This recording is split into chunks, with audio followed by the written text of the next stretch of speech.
বন্ধুরা, একবার এক রাজা নিজের রাজ্যে থাকা মানুষদের জন্য একটি খুবই সুন্দর রাজপথ নির্মাণ করান। কারণ লোকেদের এক শহর থেকে অন্য শহরে যাওয়ার জন্য কাঁচা রাস্তার মধ্যে দিয়ে যেতে হতো, আর লোকেদের খুবই সমস্যার মুখোমুখি করতে হতো।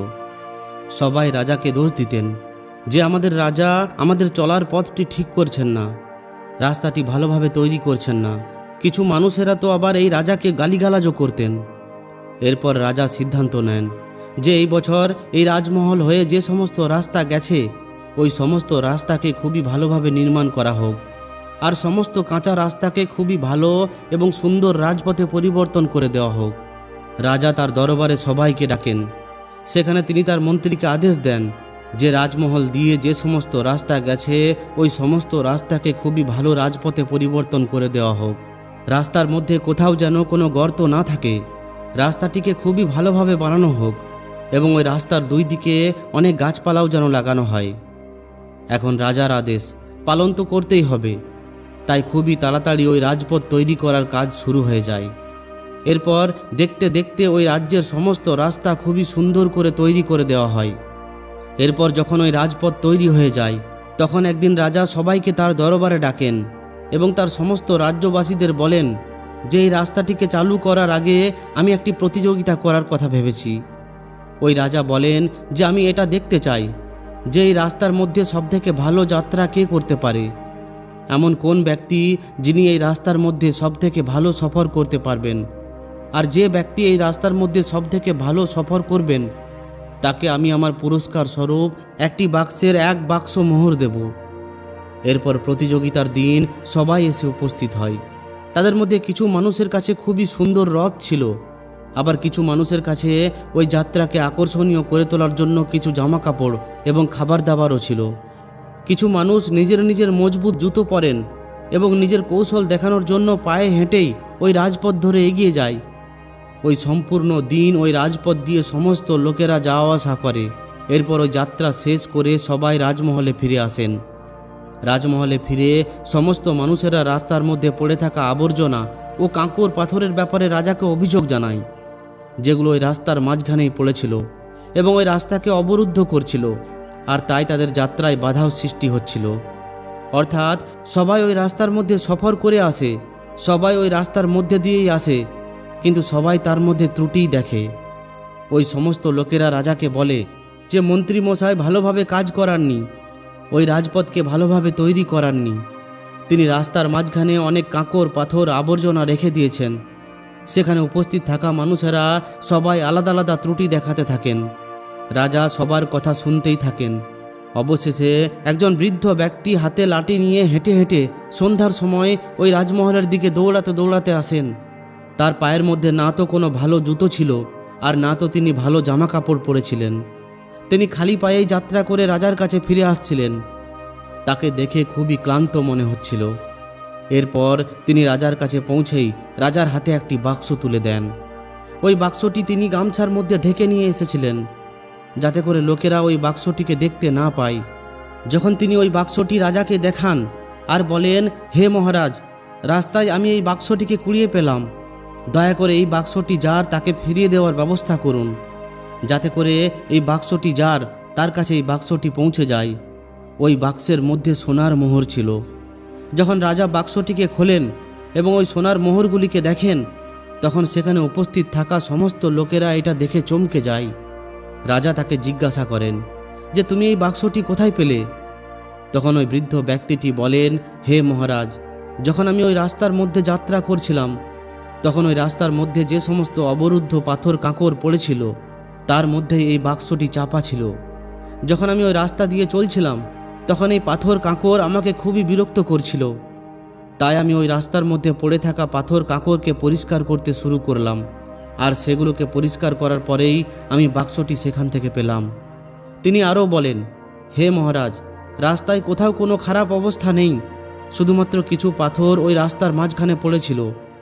যখন আমি ওই সমস্ত পাথরকে সেখান থেকে সরিয়ে রাস্তাটি পরিষ্কার পরিচ্ছন্ন করে ফেললাম তখনই সেখান থেকে আমি এই বাক্সটি পেলাম। হে মহারাজ, দয়া করে এই বাক্সটিকে এর মালিকের কাছে পৌঁছে দেওয়ার ব্যবস্থা করুন। তখন রাজা বলেন যে আপনিই হলেন এই বাক্সের উপযুক্ত মালিক। বৃদ্ধ ব্যক্তিটি বলেন, না মহারাজ, এটা আমার নয়, আমার কাছে এমন কোনো বাক্স ছিল না। তখন রাজা ওই বৃদ্ধ ব্যক্তিটিকে বলেন, আপনি এই প্রতিযোগিতাটি জিতে ফেলেছেন। আমি জেনে বুঝে নিজের সেনাদেরকে দিয়ে ওই রাস্তার মাঝখানে কিছু পাথর রেখে দিয়েছিলাম, আর ওই পাথরের মধ্যেই এই বাক্সটিকেও আগেই রাখতে বলে দিয়েছিলাম। রাজা বলেন, একটি সড়কের মধ্যে সবথেকে ভালো যাত্রী তিনি হন, যিনি অন্যান্য লোকেদের জন্য ওই সড়কটিকে ভালো রাখেন, যাতে করে অন্যান্য লোকেদের এই রাস্তার মধ্যে চলাফেরা করতে কোনো অসুবিধা না হয়। আমার নজরে এই রাস্তার মধ্যে সফর করা সবথেকে ভালো যাত্রী হলেন আপনি। কারণ অনেক মানুষ এসেছেন, তারা অনেক ধরনের ত্রুটি তুলে ধরেছেন। তারা যদি চাইতেন তাহলে তারাও ওই পাথরের টুকরোগুলিকে সেখান থেকে সরিয়ে দিতে পারতেন, কিন্তু সবাই শুধুমাত্র ওই রাস্তার ত্রুটিগুলিকেই তুলে ধরেছেন। আর আপনি একমাত্র সেই ব্যক্তি যিনি নিজেই ওই পাথরগুলিকে সরিয়ে সবার জন্য রাস্তাটি পরিষ্কার করে দিয়েছেন, যাতে সবাই ওই রাস্তার মধ্যে খুব ভালোভাবে চলাফেরা করতে পারে, যাতে করে কারোর কোনো অসুবিধা না হয়। তাই আপনি হলেন এই প্রতিযোগিতার বিজয়ী ব্যক্তি। রাজা ওই বৃদ্ধ ব্যক্তিটির হাতে ওই বাক্সটি তুলে দেন। বন্ধুরা, এই জীবনে, এই দুনিয়ায় সবথেকে ভালো ব্যক্তি তিনিই হন, যিনি অন্যের জন্য, অন্যের ভালোর জন্য, অন্যের সুখের জন্য রাস্তা খুলে দেন। কিন্তু বেশিরভাগ সময় ওই ব্যক্তিকেই আপনি সবথেকে বেশি সমস্যায় পড়তে দেখবেন। এটা শুনে হয়তো আপনার খুবই ভালো লাগছে যে সত্যি এই ধরনের মানুষ খুবই ভালো হয়ে থাকে, কিন্তু ওই মানুষটিকে কী ধরনের সমস্যার সম্মুখীন হতে হয়, কোন অবস্থার মধ্যে অতিক্রম করতে হয়, এটা হয়তো সবাই অনুমান করতে পারবেন না। এই বৃদ্ধ ব্যক্তি রাস্তায় পড়ে থাকা ওই পাথরগুলিকে সরানোর জন্য কতটা কষ্ট করেছেন। কিছু পাথর যেগুলো একটু ভারী ছিল, সেগুলোকে তুলতে এই ব্যক্তির কতটা কষ্ট হয়েছে, কারণ এখন তো তার বয়স হয়ে পড়েছে। কিন্তু তবুও তিনি চেষ্টা করেছেন। তার জামা কাপড় অপরিচ্ছন্ন হয়ে গেছে, কিন্তু তবুও তিনি ওই পাথরগুলিকে সেখান থেকে সরিয়েছেন। তাই হে আমার প্রিয় বন্ধুরা, যদি আপনিও একজন ভালো মানুষ, যদি আপনি ভালো কাজ করে চলেছেন, তাহলে এতে কোনো সন্দেহ নেই যে আপনাকে অনেক সমস্যার সম্মুখীন করতে হবে। অনেক সময় আপনি খুবই দুঃখী হয়ে পড়বেন, কিন্তু এতে কখনোই দুঃখী হবেন না, কারণ পরবর্তীকালে যখন পরমাত্মা সমস্ত জিনিসের হিসাব করবেন, তখন ওই পরীক্ষায় আপনি সফল হবেন। কিন্তু আমি এটা বলছি না যে আপনি ওই পরীক্ষায় সফল হওয়ার জন্যই ভালো মানুষ হয়ে উঠুন বা ভালো কিছু করুন, একদমই নয়। কোনো স্বার্থকে নিজের ভাবনার মধ্যে রেখে কখনোই কোনো সেবা করবেন না। আপনি নিঃস্বার্থভাবে ভালো মানসিকতার সঙ্গে পাথরকে সরিয়ে ফেলার চেষ্টা করুন, অর্থাৎ লোকেদের খুশির জন্য কাজ করুন, লোকেদের দুঃখকে, সমস্যাকে দূর করার চেষ্টা করুন। আর দেখবেন যখন আপনি এমনটা করবেন, তখন আপনি অন্তর থেকে নিজেকে খুবই সুখী ও শান্তি বলে অনুভব করবেন। ওই পাথরগুলিকে সরিয়ে যতটা খুশি পেয়েছেন, যে সন্তুষ্টি পেয়েছেন, সেটা শুধুমাত্র তিনিই অনুভব করতে পারবেন। এই জীবনের রাস্তাটাও এতটা সোজা নয়, আর এই রাস্তা এতটা সহজ নয়। প্রত্যেক পদক্ষেপে আপনি ব্যথা পাবেন, দুঃখ পাবেন, আপনি সম্পূর্ণভাবে ভেঙে পড়বেন, চূর্ণ বিচূর্ণ হয়ে পড়বেন। কিন্তু এটা বিশ্বাস করবেন যে অবশেষে আপনারই জিত হবে, কারণ ওপরওয়ালার কাছে, পরমাত্মার কাছে সমস্ত কিছুর হিসাব হয়। যদি আপনি কারোর জীবনে কাঁটা বিছান, কাউকে দুঃখ ব্যথা দেন, তাহলে খুব তাড়াতাড়ি আপনার জীবনও কাঁটায় ভরে উঠবে। নিজের খারাপ বিচার দিয়ে, নিজের খারাপ শক্তি দিয়ে, নিজের খারাপ ব্যবহার দিয়ে যদি আপনি কোনো ভালো মানুষকে দুঃখ দেন, তাহলে ওই সময় তো আপনি খুবই মজা পাবেন। কারণ যে ভালো হবে সে না তো আপনার সঙ্গে লড়াই করবে, আর না তো আপনার সঙ্গে লড়াই করতে চাইবে, কারণ তার মধ্যে এতটা ক্ষমতা নেই যে তিনি আপনার সঙ্গে লড়তে পারে। এবং নিজের মুখ খারাপ করে, নিজের সময়কে ব্যর্থ করে। কিন্তু তবুও যদি আপনি এই ধরনের কোনো মানুষকে কষ্ট দিচ্ছেন, ব্যথা দিচ্ছেন, তাহলে আপনার জীবনও খুব তাড়াতাড়ি কাঁটায় পরিপূর্ণ হতে চলেছে। খুব তাড়াতাড়ি আপনার সম্পূর্ণ জীবন অশান্তিতে ভরে উঠবে। কখনোই আপনি জীবনে শান্তি পাবেন না। এই ধরনের মানুষ সবসময় বিভ্রান্ত হয়েই চলে। তার মস্তিষ্ক কখনোই শান্ত থাকতে পারে না। সে এদিকে ওদিকে ছুটে চলে এবং সবসময় অন্তর থেকে অশান্তি অনুভব করতে থাকে। এই ধরনের মানুষ জীবনে কখনোই খুশি ও শান্তিকে প্রাপ্ত করতে পারে না। যীশু খ্রিস্টকে যখন শুলে চড়ানো হয়, তখন তার হাতে পায়ে লোহার দণ্ড দিয়ে আঘাত করা হয়, পেরেক পিটিয়ে দেওয়া হয় এবং একটি কাঠের স্তম্ভে ঝুলিয়ে দেওয়া হয়। তার সম্পূর্ণ শরীর দিয়ে রক্ত ঝরে পড়ছিল। রোদ্দুরের মধ্যে তার জীবিত শরীরের মধ্যেই পেরেক পিটিয়ে তাকে একটি স্তম্ভে ঝুলিয়ে দেওয়া হয়েছিল। গরম বাড়ার সঙ্গে সঙ্গে যখন যীশু খ্রিস্টের খুবই জল তেষ্টা পায়, তখন তিনি সেখানে দাঁড়িয়ে থাকা লোকেদের কাছে জল চান। তাদের মধ্যে একজন, যিনি রাজার মন্ত্রী ছিলেন, তিনি পাশে পড়ে থাকা একটি গাছের ডালকে নালার মধ্যে ভিজিয়ে দেয় এবং যীশু খ্রিস্টের মুখে রেখে বলে যে নে, খেয়ে নে। কিন্তু তবুও যীশু খ্রিস্ট বলেন, হে প্রভু, হে পরমাত্মা, এরা অবোঝ, এদেরকে ক্ষমা করে দিন। আপনি এটা বিশ্বাস করতে পারছেন যে যীশু খ্রিস্ট স্তম্ভের মধ্যে ঝুলে আছেন, তার সম্পূর্ণ শরীর দিয়ে রক্ত ঝরে পড়ছে, জল চাইলে লোকেরা নালার জল দিচ্ছে, কিন্তু তবুও তিনি লোকেদের ভালোর জন্যই প্রার্থনা করছেন। এই ধরনের মানুষ আছে এই দুনিয়ায়। বন্ধুরা, একটা কথা সবসময় মনে রাখবেন, পরমাত্মার নজর, প্রভুর নজর, ঈশ্বরের নজর, ভগবানের নজর সবার ওপরে থাকে। তার নজর থেকে কেউ বাঁচতে পারে না। তিনি আপনার সমস্ত কর্মের হিসাব রাখেন। দুঃখের সময় মানুষ পরমাত্মার সব থেকে কাছে থাকে, কারণ তখন তার মধ্যে জীবন থেকে কোনো চাহিদা থাকে না।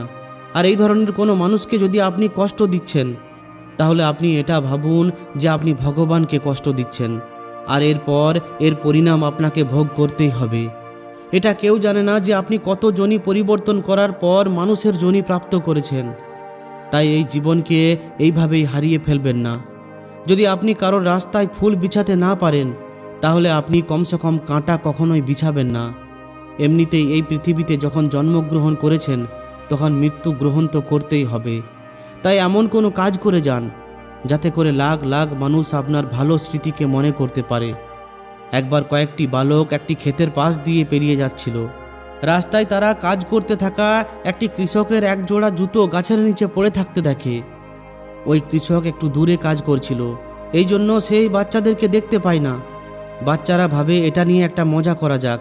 কেউ বলে এই জুতোর মধ্যে পাথর ভরে দেওয়া যাক। ওই কৃষক যখন এই জুতো পরে চলবে, তখন তার পায়ের মধ্যে সেটা গেঁথে যাবে। সে এটা বুঝতেই পারবে না যে জুতোর মধ্যে পাথর কিভাবে এলো। এই দৃশ্যটি দেখতে খুবই মজা লাগবে। সমস্ত বাচ্চারা হ্যাঁতে হ্যাঁ দিতে শুরু করে, কিন্তু তাদের মধ্যে একজন বলে যে না, পায়ে আঘাত পেতে পারে, আমরা সবাই অন্য একটি কাজ করতে পারি, তার জুতোর মধ্যে কিছু টাকার কয়েন রেখে দিতে পারি, তখন আমরা দেখতে পাবো যে তার খুশিটা কত সুন্দর হয়। এরপর এতে ওই সমস্ত বাচ্চারাও রাজি হয়ে যায়। এরপর তারা সবাই একটি গাছের আড়ালে লুকিয়ে পড়ে আর ওই কৃষকের আসার অপেক্ষায় বসে থাকে। একটু পর ওই কৃষক আসে এবং ওই জুতো পরে। এরপর সে কিছু একটা অনুভব করে। এরপর যখন সে ওই জুতো খুলে দেখে, তখন সে কিছু পয়সা দেখতে পায়। সে খুবই অবাক হয়ে যায়।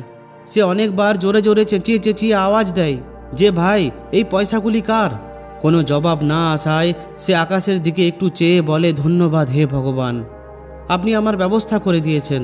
আমি এখন খুবই খুশি, আর এখন আমি নিজের বাচ্চাদের খুবই আরামে খাওয়াতে পারবো। ওই কৃষক খুবই খুশি হয়ে ওঠে, তার চোখ দিয়ে জল চলে আসে। সে বারবার ভগবানকে ধন্যবাদ জানাতেই থাকে। ওই বাচ্চারা কৃষকের এই খুশি দেখে নিজেরাও খুবই খুশি হয়। তাই বন্ধুরা, কখনো কারোর জীবনে ফুল বিছিয়ে দেখবেন, কখনো কারোর মুখে এক ফোঁটা হাসি ফুটিয়ে দেখবেন। আপনি যেটুকু আনন্দ পাবেন, এই ধরনের আনন্দ আপনি অন্য কোনো কাজ করে পেতেই পারেন না। সম্পূর্ণ হৃদয় দিয়ে একটু ভালো মানসিকতার সঙ্গে কারোর সঙ্গে কথা বলে দেখবেন, জীবন যেটুকু আনন্দ আপনাকে দেবে, ওই আনন্দ আপনি কখনোই অন্য কোনো কাজ করে পেতে পারেন না। কিন্তু আপনি এটাও জেনে রাখবেন যে এই দুনিয়ায় সবাইকে খুশি করা যায় না। খারাপ পরিস্থিতিতে, খারাপ সময়ে, খারাপ অবস্থায় ভগবানের ওপর ভরসা রাখবেন।